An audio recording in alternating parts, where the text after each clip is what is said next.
Ya Allah, Cik. Ya Allah, cantiknya. Ya Allah, cantiknya.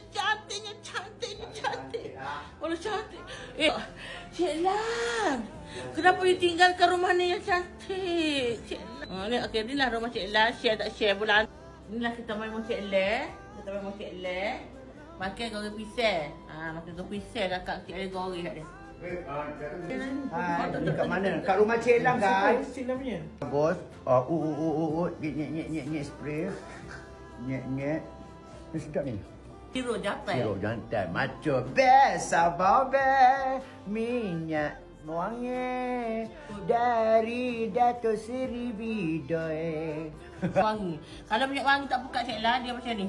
Dia tak ada ke satu, Cik Lam tengok buih dia. Banyak apa? Nampak macam buih-buih. Itu apa maksudnya? Tak tahu. Minyak.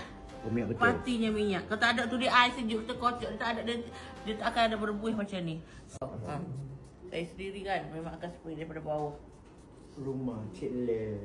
Atas. Sebab Lagi setiap rumah lagi. kena wangi, tapi saya akan spray lagi.